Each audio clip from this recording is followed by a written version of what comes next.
দেশটা ইসলামী রাষ্ট্রে পরিণত হয়ে গিয়েছে। মনে রাখবেন, সমাজ কত সুন্দর করে চলে।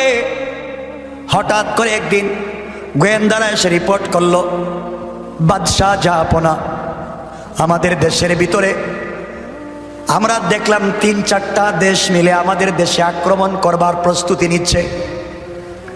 ওরা আমাদের দেশকে আক্রান্ত করবে, কোরআন জ্বালিয়ে দিবে, মাদ্রাসা বন্ধ করবে, মসজিদ বন্ধ করবে, আলিমুল আমাদেরকে জেলে পুড়ে ফেলবে। কি করবেন আপনি বলেন? আমির দোস্ত মোহাম্মদ খান চিন্তা করলেন কি করা যায়। দেশ বাঁচাতে হলে, রাষ্ট্র বাঁচাতে হলে, কোরআন সুন্নাহ আলিম উলামাকে বাঁচাতে হলে এখনই পদক্ষেপ নেওয়া লাগবে। তিনি চিন্তা করলেন যুদ্ধ তো হবে, যুদ্ধ করা লাগবে, কিন্তু এই যুদ্ধের সেনাপতি এমন একজনকে লাগবে যিনি ইনসাফগার, আমানতদার, আল্লাহওয়ালা, যুদ্ধের ময়দান থেকে পলায়ন করে আসবে না, নিজে জীবন দিয়ে টুকরো টুকরো হয়ে যাবে, নিজের দেশকে রক্ষা করবে, কোরআন সুন্নাহকে বাঁচাবে, দেশের মাতৃভূমিকে হেফাজত করবে। এমন একজন নেতা চাই, এমন একজন সেনাবাহিনীর প্রধান চাই যাকে নেতৃত্বে দেওয়া যায়, যে জীবন দিবে, যার নিপুণ নেতৃত্বের কারণে বিজয় অর্জন হবে, যুদ্ধের ময়দান থেকে পলায়ন করবে না, মির্জাফরি করবে না, নিজের দেশকে বিক্রি করে দিবে না। এই চিন্তা করলেন কাকে দেওয়া যায়। গোটা দেশ চিন্তা করে করে দীর্ঘ 2 মাস সময় নিয়ে তিনি সিদ্ধান্ত নিলেন, না না, কাউকে যুদ্ধের ময়দানে সেনাপতি বানিয়ে দিলে যে কোনো সময় বিপদ হতে পারে, সুতরাং এই যুদ্ধের সেনাপতি বানাবো আমার ঔরসজাত সন্তান বড় ছেলেকে। আমার ঔরসজাত সন্তান বড় আলেম, বড় হাফেজ, আল্লাহওয়ালা, তাহাজ্জুদওয়ালা, কোরআনওয়ালা, ইনসাফওয়ালা। আমি যদি আমার ছেলেকে এই যুদ্ধের সেনাপতি বানাইয়া দেই, আমার বিশ্বাস মরে যাবে, শহীদ হয়ে যাবে, এরপরেও দেশ রক্ষার জন্যে, কোরআন সুন্নাহ আর রাষ্ট্রের অবকাঠামো রক্ষার জন্যে নিজে জীবন দিতে পারে, যুদ্ধের ময়দান থেকে পালাতে পারে না। কোন সুবহানাল্লাহ। তিনি চাচ্ছেন রাষ্ট্রে এমন একজন প্রেসিডেন্ট, এমন একজন সেনাপতি দরকার। আমার মুসলমান বন্ধুগণ, সেনাবাহিনী তৈরি করলেন, যুদ্ধের জন্য পাঠিয়ে দিলেন। নিজের সন্তানকে ওই যুদ্ধের সেনাপতি বানাইয়া আমির দোস্ত মোহাম্মদ খান কিছু পরামর্শ দিলেন, উপদেশ দিয়ে পাঠাইয়া দিলেন। যুদ্ধ চলতেছে, দেশের সীমান্তবর্তী এলাকায় যুদ্ধ চলে, দীর্ঘদিন পর্যন্ত যুদ্ধ চলল। হঠাৎ করে কিছুদিন পরে দেশের গোয়েন্দা বিভাগের লোকেরা চোখের পানি ছেড়ে আমির দোস্ত মোহাম্মদ খানের সামনে এসে বলছে, বাদশাহ জাহাপনা, আপনি আপনার ছেলেকে যে যুদ্ধের সেনাপতি বানিয়েছিলেন, আপনার ছেলে নিমক হারাম, আপনার ছেলে বেয়াদব, যুদ্ধের ময়দান থেকে পলায়ন করেছে, সেনাবাহিনীকে বিপদে ফেলে দিয়া, আমাদের রাষ্ট্রের সার্বভৌমকে বিপদে ফেলে দিয়া সে পলায়ন করে কোথায় চলে গেছে জানি না, না জানি কখন আমাদের দেশটা আক্রান্ত হয়ে যায়, আমরা মরে যাই, দেশটা আমাদের হাত থেকে চলে যায়। আমির দোস্ত মোহাম্মদ খান এই কথা শুনে চোখের পানি ছেড়ে দিলেন আর সিজদায় পড়ে বলেন, আল্লাহ, নিজের ছেলেকে বিশ্বাস করে আমি দায়িত্ব দিয়েছি, শেষ পর্যন্ত আমার ছেলে বিশ্বাসঘাতকতা করলো, যুদ্ধের ময়দান থেকে পলায়ন করলো। তিনি বললেন এই ছেলেকে যেখানে পাওয়া যাবে হত্যা করা হবে। যুদ্ধের ময়দান থেকে পলায়ন করে আমার দেশটাকে হুমকির মুখে ফেলে দিয়েছে। এগুলা চিন্তা করে দীর্ঘ 1 সপ্তাহ বাসায় যান না। 1 সপ্তাহ পরে আমির দোস্ত মোহাম্মদ খান বাড়িতে গেলেন, দরজায় গেলেন, চেহারা বিষণ্ণ, ঠোঁট শুকায় গিয়েছে, চেহারা শুকিয়ে গিয়েছে। স্ত্রী চেহারার দিকে তাকায়া বললেন, স্বামী রে, আপনি কিসের পেরেশানি করেন, কিসের টেনশন করেন, কি হয়েছে আপনার? কেন আপনি 1 সপ্তাহ বাসায় আসলেন না? আমাকে কিছু বলেন না, একা একা কেন টেনশন করেন? আমির দোস্ত মোহাম্মদ খান বললেন, স্ত্রী রে, তোকে দেখলে আমার লজ্জা হয়, তোর সঙ্গে কথা বলতে আমার লজ্জা হয়। এমন ছেলেকে তুমি পেটে ধারণ করেছো, লজ্জার বিষয়, মরে যাবার বিষয়।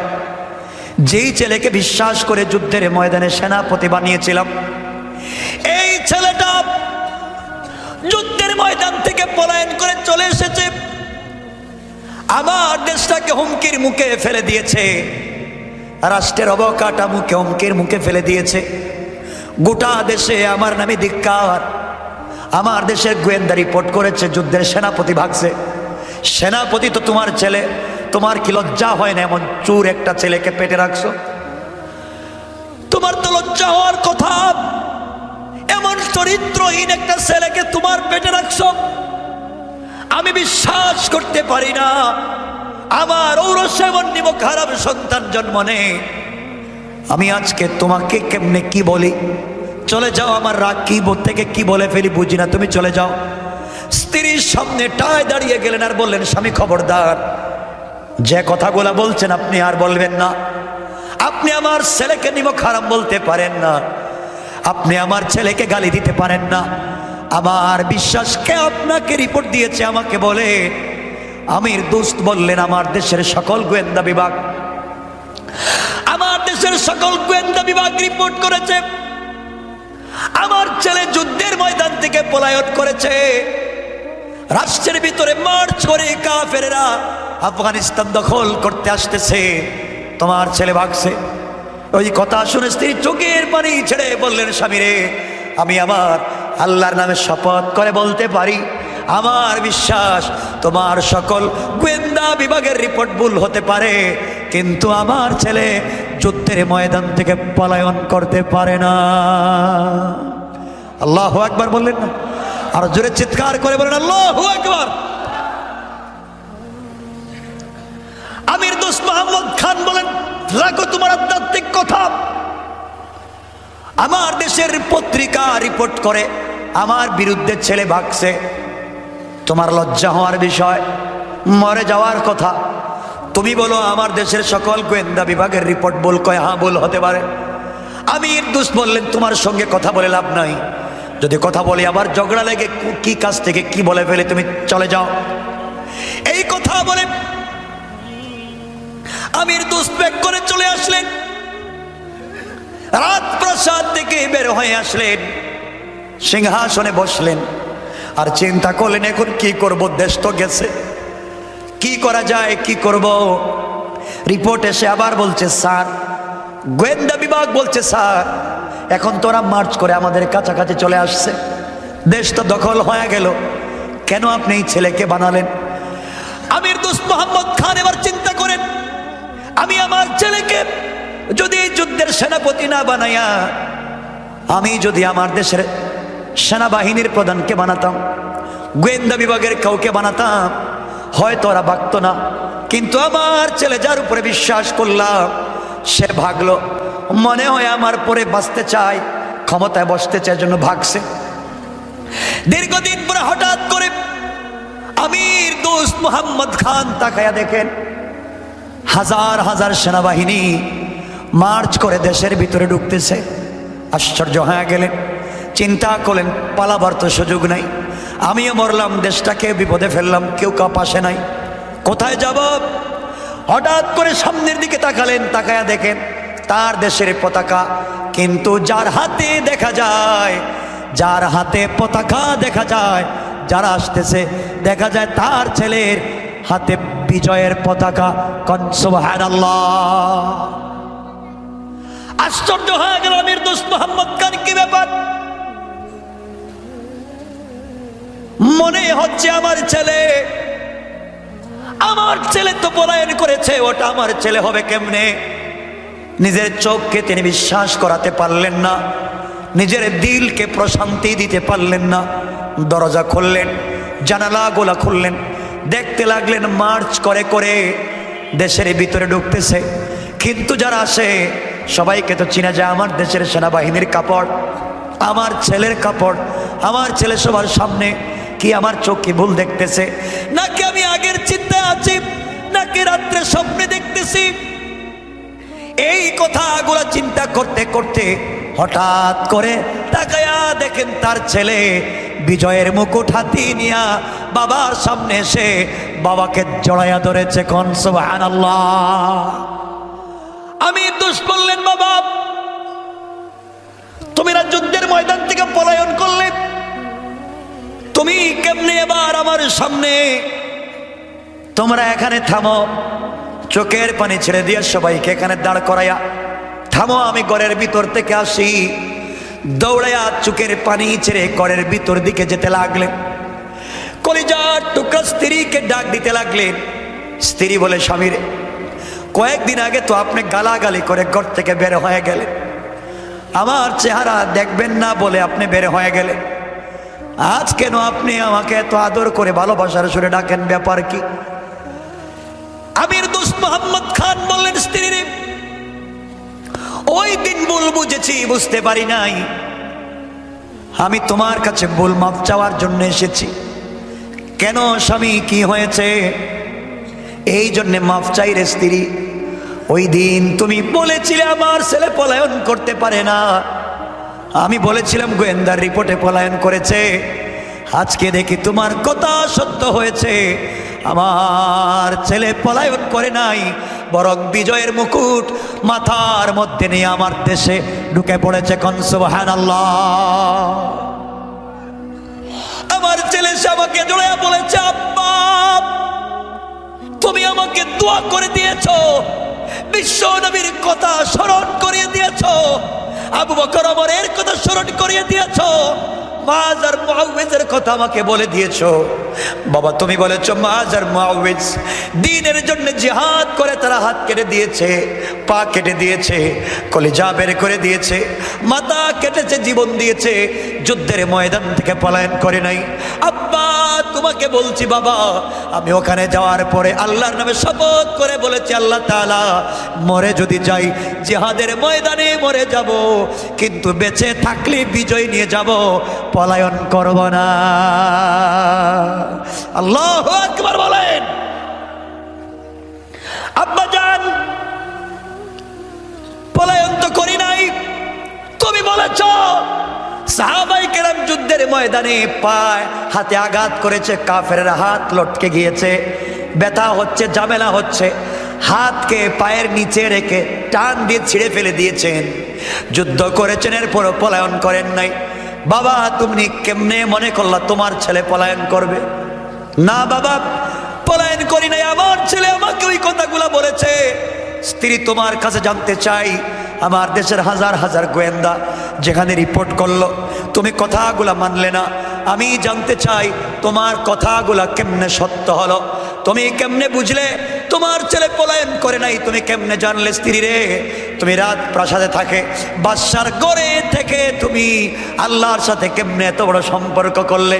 বাদশার ঘরে থেকে, রাষ্ট্রপ্রধানের ঘরে থেকে, মানুষ তো সাধারণ নেতার ঘরে থাকলে দিনকে ভুলে যায়, দিনের কথা মনে থাকে না, আর তুমি প্রেসিডেন্টের ঘরে থেকে আল্লাহর সাথে কেমনে এমন সম্পর্ক করেছো? আমার ছেলে জিহাদের ময়দান থেকে পলায়ন করে না, তুমি কেমনে বুঝলে? আমাকে বুঝাইয়া দাও। আল্লাহু আকবার বলেন। আমি আমার মায়েদেরকে বলবো, ভাইদেরকে বলবো, শুনবেন এখনকার কথা। আমির দোস্ত মোহাম্মদ খানের স্ত্রী স্বামীকে কি জবাব দেয়? আমি এমন একজন মা চাই, এমন একজন মা চাই। আমার বন্ধুগণ, আমির দোস্ত মোহাম্মদ খানের স্ত্রী ডাক দিয়া বলছেন, স্বামী রে আমি এই জন্য তোমার গোয়েন্দাদের কথা বিশ্বাস করি নাই। তোমার গোয়েন্দারা যদি রিপোর্ট করত আমার ছেলে টুকরো টুকরো হয়ে জিহাদের ময়দানে শহীদ হয়ে গিয়েছে, হাত খুঁজে পাওয়া যায় না, পা খুঁজে পাওয়া যায় না, আমি বিশ্বাস করে নিতাম। কিন্তু তুমি বলেছো আমার ছেলে পলায়ন করেছে, এই কথা যদি জিব্রাইল দুনিয়ায় এসে বলতো আমি বিশ্বাস করতাম না। এই কথা যদি আল্লাহর রহমতের ফেরেশতা এসে বলতো আমি বিশ্বাস করতাম না, কারণ আমি জানি কোন ছেলেকে পেটে নিয়েছি, আমি জানি। আপনি তো অসুবিধা নাই তো? আওয়াজ করে বলেন নাই তো? একটা তাকবীর দিতে পারবেন? পারবেন তো ইনশাআল্লাহ? যদি ডাক আসে জমিনে আল্লাহর জমিনে আল্লাহর দ্বীন জিন্দার জন্য আবারও যদি নাস্তিকদের বিরুদ্ধে ডাক আসে 1 কোটি গুলির সামনে দাঁড়িয়ে কারা কারা তাকবীর দিতে পারবেন হাত ওঠায় দেখেন। আল্লাহ আমাদের হাতকে কবুল করো, সবাই বলেন আমিন। হাত আমার বন্ধুগণ, আমির দোস্ত মোহাম্মদ খানের স্ত্রী ডাক দিয়ে বলছে, আমার স্বামী, আপনি যেই দিন বলেছিলেন আমার ছেলে পলায়ন করেছে, আমি বিশ্বাস করি নাই। আমি মুচকি হেসে চলে গিয়েছিলাম, আপনাকে পরিশান দেখেছি, কিন্তু আমি পরিশান হই না। আমি তো যে কোনো ছেলেকে আমার পেটে রাখি নাই। স্বামী, তাহলে শুনেন, যেই দিন সিদ্ধান্ত নিলাম আমি সন্তান নিব, যেই দিন থেকে আমি সিদ্ধান্ত নিয়েছি আমি সন্তান নিব, ওই দিন থেকে প্রতিদিন রোজা রাখি আর প্রত্যেক রাত্র তাহাজ্জুদের সালাত পড়ে যায়। ওই দিন থেকে আমাকে পৃথিবীর কোনো পুরুষ মানুষ দেখে নাই।